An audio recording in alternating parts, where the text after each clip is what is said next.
신용환의 직관, 그 직관 첫 번째 코너로 경제로 풀어보는 정치에 대해서 한번 시작을 해보겠습니다. 오늘 첫 번째 코너인 만큼 그 의미를 크게 둬서 여러분들이 잘 아시는 서울대학교 김난도 교수 있죠. 김난도 교수가 스마트 트렌드 시대 5대 소비 가치라는 것들을 이야기를 했습니다. 스마트, 5가지 소비자 트렌드를 그 머리 글자를 딴 게 이제 스마트가 됐거든요. 첫 번째가 셀프홀릭. 다 자기가 잘난 세상이죠. 그래서 셀프홀릭, 자기 자신에 대해서 충실하게 소비도 하고 그런 시대잖아요. 그래서 셀프홀릭의 시대다라는 거. 그 다음에 맘 이코노미, 스마트 할 때 이제 S 셀프홀릭하고 M 맘 이코노미, 공유, 공감의 시대다 이러는 거고. 그 다음에 에이지 오브 오픈니스, 생산자와 소비자가 옛날에는 완전히 분리되어 있던 시대인데 지금은 생산자가 소비자도 되고 하는 그런 에이지 오브 오픈니스. 그 다음에 리턴 오브 긱스, 우리가 소위 이제 긱스, 괴짜들을 많이 보잖아요. 스티브 잡스라든지 수많은 그런 괴짜들, 세계 인류 문화, 역사, 경제를 바꾸는 그런 괴짜들을 많이 보잖아요. 그래서 괴짜들의 전성시대가 도래했다. 그래서 리턴 오브 긱스의 R. 그 다음에 템퍼러리 마켓. 여러분들 요즘 굉장히 짧잖아요, 시대가. 유행이 굉장히 유행 텀이 짧게 바로바로 바뀌잖아요. 이런 것들을 반영한 템퍼러리 마켓에서 스마트 5가지 스마트 트렌드, 소비 트렌드 시대의 특징을 놓고 한번 정치 현상을 제가 한번 풀어보고자 합니다. 오늘 우선 첫 번째로 셀프홀릭의 시대다. 여러분들 노래 가운데서 내가 제일 잘 나가 하는 노래 기억나시죠? 벌써 그 노래가 나온 지도 10년이 훨씬 넘었습니다. 이미 그런 정도로 우리 시대는 굉장히 자기 자신에 충실하게 소비, 또 그런 가치를 중시하는 소비 패턴으로 바뀌어 있습니다. 셀프홀릭 뭡니까? 다 나한테 아주 충실하게. 우리 지나다니다가 옷 입은 거 한번 보세요. 이 패션 이런 거 볼 때 누가 나랑 똑같은 거 입으면 굉장히 기분 안 좋죠. 옛날에는 유니폼, 삼선 그 추리닝 입고 옆집에도 밑에 집도 윗집도 다 삼선 추리닝, 삼선 슬리퍼 신고 아무 거리낌이 없었던 시대도 있었죠. 유니폼이라는 그 자체가 다 같이 맞춰서 입고 통일된 시대, 개성보다는 어떤 획일화된 그런 것들을 중요한 시대가 분명히 있었습니다. 그러나 지금은 전혀 그런 시대가 아니죠. 자기 자신이 가장 잘났고 자기 자신이 가장 똑똑하고 모든 것들을 다 안다라고 생각하는 시대가 됐습니다. 그 이유는 바로 뭐에 있습니까? 바로 요 스마트폰, 스마트한 이 스마트폰에 답이 있는 거죠. 여러분들 자기 자신이 필요에 의해서 다 검색을 하죠. 또 자기 자신이 좋아하는 거 검색을 하죠. 그러다 보니까 굉장히 정보량도 풍부하고 정보의 속도도 빠릅니다.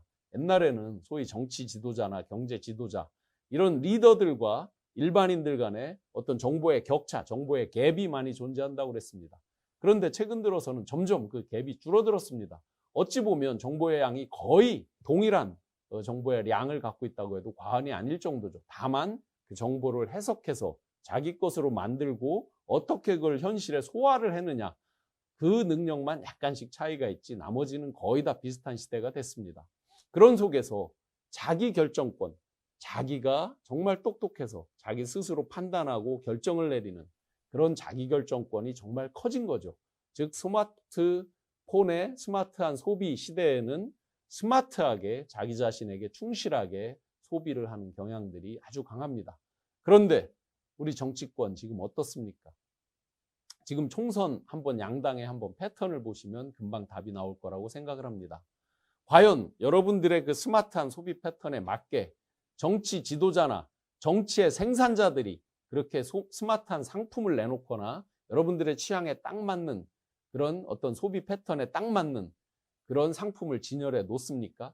어떻습니까? 여러분들이 지금 이제 곧 펼쳐질 총선에 있어서 과연 딱 맞는 내가 필요하거나 나에게 도움이 되거나 내가 좋아하거나 해서 딱 고를 수 있는 그런 스마트한 소비 패턴에 맞는 상품들이 잘 나와 있습니까?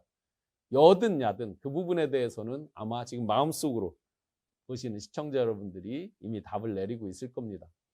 대부분의 이 정치 지도자들이 사회, 경제, 문화, 예술, 체육, 기타 각 분야를 망라해서 정치가 가장 상위에 있다라고 착각을 합니다. 아니죠. 정치, 경제, 사회, 문화 모든 것들이 어우러져서 우리가 그물망처럼 빽빽한 매일매일의 생활이 어우러진 거에 총집합이 결국은 정치 현상 아니겠습니까?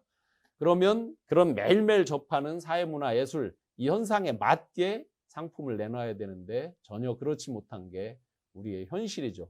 그러다 보니까 내가 제일 잘 나가서 나한테 딱 맞는 맞춤형 후보들이 있으면, 나한테 딱 세상에 한 벌뿐인 옷이 있으면 가장 좋은데 현실은 그렇지 못하다는 거죠. 그래서 아쉽게도 셀프 홀릭의 시대에 셀프 홀릭에 맞게 대국민 서비스를 하는 그런 후보, 그런 맞춤형 후보, 맞춤형 상품, 맞춤형 공약 이런 것들을 내놓지 못하는 게 현실이죠. 특히나 이렇게 셀프 홀릭 시대의 흐름을 전혀 간파를 하지 못하고 철진한 과거에 어떤 소위 말해서 매스라고 그러죠. 한꺼번에 양으로 찍어내서 푸시 마케팅의 시대가 있었죠. 찍어만 내면 마구 팔리는, 많이 만들어 놓고 동일한 상품을 많이 만들어 놔도 차떼기로 팔리는 그런 시대가 있었잖아요. 그런 시대로 착각을 하고 지금 예를 들면 후보를 나눌 때 이런 거죠. 전국을 하나의 권역으로 그냥 이렇게 뭉뚱그려서 획일화된 기준처럼, 또는 예를 들어 5대 권역, 6대 권역 하잖아요. 뭐 부울경이다, 호남권이다, 충청권이다. 그런데 여러분들 살고 있는 지금 지역을 보시면요. 특히 이번이 국회의원 총선이잖아요. 같은 지역구 내에서도요. 도농, 복합 이런 데들이 있잖아요. 어디는 아파트가 밀집된 지역, 어디는 구도심, 또 어디는 옛날 농촌 지역이 있는데 시로 편입된 지역, 다양하게 존재하잖아요. 이런 개별 특징을 감안하지 않고, 예를 들어서 같은 지역 내지만 아파트촌이 몰려있는 곳에 평균 연령이 굉장히 젊은 경우가 있죠. 그러면 그들은 육아나 복지 이런 쪽에 관심이 많죠. 또 농촌에서 편입된 지역에서는 어르신들께서 많이 거주하시잖아요. 그러면 거기서는 또 노년에 대한 대비, 노후 대책, 노후 경제, 또 노후에 대한 복지, 서로 관심사가 완전히 다르기도 한데 그걸 뭉뚱그려서 대충 이렇게 유명한 사람 나가면 잘 될 거야 하고 내놓는 경우를 많이 보셨을 겁니다. 셀프 홀릭의 시대에 전혀 나의 셀프 홀릭과 전혀 맞지 않는, 나는 내가 제일 잘 나가는데 전혀 나의 어떤 니즈, 나의 소비 패턴과 전혀 거리가 먼 상품들을 내놓으면서 다 만족해라고 푸시를 하고 있는 거죠. 이렇게 돼서는 이번 총선도 그런 후보를 낸 지역, 그런 후보를 낸 정당들은 폭망할 수 있다. 우리가 경제로 풀어보는 정치에서 첫 번째 셀프 홀릭의 시대에 맞는 제대로 된 맞춤형 상품이 누군지, 어느 후보인지 여러분들께서 직관적으로 잘 보실 필요가 있습니다. 신용환의 직관, 첫 번째 생각, 셀프 홀릭의 시대에 나에게 딱 맞는 상품 제대로 보고 고르자. 직관적으로 고르자.